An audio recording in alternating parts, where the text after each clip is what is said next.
Hi, this is the Galaxy Tab S9 FE and I'll show you how to check battery temperature with Ampere app on this device. So first we should get the Ampere application from the Play Store. That's why open the Play Store and in the search bar enter the Ampere.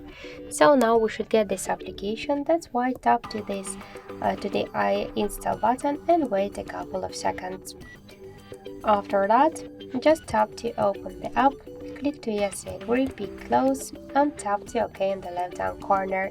So now we could see here information about my battery temperature, and in my case it was 29 and 6 degrees. And also we got here more information like the battery capacity, voltage, Android version, and more other info.